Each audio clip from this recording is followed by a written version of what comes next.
રાજકોટ ખાતે નામાંકિત કંપનીએ 38 જેવી ડિઝાઇનો સાથે વિવિધ પ્રકારના એર કુલરો બનાવ્યા છે.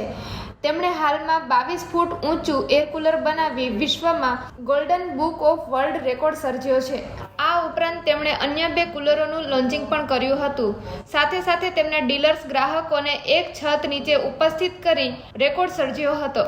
રાજ એર કુલર દ્વારા પ્લાસ્ટિકમાંથી 22 ફૂટના એર કુલર બનાવવાનો તેમજ સૌ ગ્રાહકો અને ડીલર્સોને એક છત નીચે એક સાથે ઉપસ્થિત કરવાનો રેકોર્ડ પોતાના નામે સર્જ્યો છે.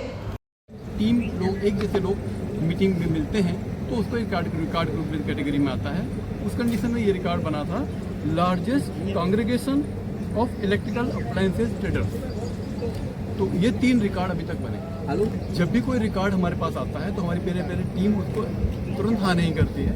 पूरी टीम उसको क्रॉस चेक करती है, सब जगह देखती है क्या. जैसे आपने फैन का रिकॉर्ड बताया तो ये नहीं कि आपका रिकॉर्ड बन जाएगा. रिकॉर्ड अगर वो एग्जिस्ट कर रहा है तो आपका रिकॉर्ड नहीं बन सकता. अगर आपका 5 mm भी कम होता तो आपका रिकॉर्ड नहीं बन सकता. तो पूरी टीम जो भी रिकॉर्ड बनता है, जब प्लास्टिक फैन फ्लोर फैन के बारे में बात किया गया तो भी हमारी टीम ने इसको 10 डेज का टाइम दिया कि सर इसको हम 10 डेज चाहिए पड़ेगा. पूरी टीम ने सब गूगल से लेकर सारी चीज़ें चेक करने होता है.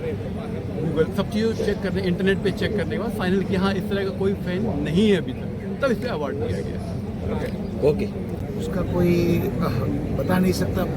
એટલી મોટી ખુશી મળી છે કે જે અમારી કંપની અમારી ટીમે જે કામ કરેલું છે એના માટે બહુ એટલે બહુ જ વધારે ખુશી મળી છે. ખૂબ જ હું આનંદિત છું કે આવા અવનવા અમે નવા વર્લ્ડ રેકોર્ડ કરતા રહીએ અને સારી સારી વસ્તુ બનાવતા રહીએ અને લોકોને કામ આવીએ. લોકોને કામ એટલા માટે આવવાનું છે કે આપણે કંઈ સારી વસ્તુઓને ઓછો પાવરથી સારી વસ્તુ દઈ શકીએ તો આપણે શું છે કે આપણે પાવર સેવિંગ કરી શકીએ અને દેશને આપણે કંઈક સારું દઈ શકીએ. રાજ કુલર એક એવી બ્રાન્ડ છે કે હંમેશા ઇનોવેશન અને ઇમ્પ્રુવમેન્ટ માટે જાણીતી છે. તો હંમેશના માટે કંઈક ને કંઈક નવું ઇનોવેશન કરે છે. પહેલું ઇનોવેશન મેં પહેલું શું કર્યું કે 15 ફૂટથી મોટું એર કુલર બનાવ્યું અને ઓછામાં ઓછું 10,000 સ્ક્વેર ફૂટ જગ્યાએ ઠંડુ કરે છે. બીજો વર્લ્ડ રેકોર્ડ કે સૌથી મોટો ફેન બનાવ્યો. ફેન બનાવવાનું કારણ શું છે કે એની અંદર સામાન્ય ઘરનો પંખો એટલી જ વીજળીમાં 4,000 સ્ક્વેર ફૂટ જગ્યા ઠંડી કરે છે. ત્રીજો વર્લ્ડ રેકોર્ડ અમારો એ છે કે એક જ જગ્યાએ એક જ ફિલ્ડમાં ઇલેક્ટ્રિકના ડિસ્ટ્રીબ્યુટર અમે એક સાથે એક મંચ ઉપર ભેગા.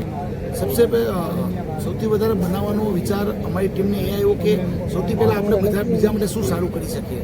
જો બીજા માટે સારું કરો તો જ આપણે સારું કરી શકીએ. તો શું બજારની અંદર જે ફેન આવતા હતા એ બધા શું આવતા હતા, લોખંડના ને એ બધા ફેન આવતા. તો અમુક ટાઈમે જંગ લાગી જતો અને કાઢીને તૂટી જતા હતા. અને અમે શું બનાવ્યું કે એક સારો કમ્પાઉન્ડમાંથી આખો પ્લાસ્ટિક ફેન બનાવ્યો અને અંદર આખી ટેકનોલોજી નાખી BLDC ટેકનોલોજી એ છે કે જે બહુ જ ઓછા પાવરમાં વધારે કામ કરે છે.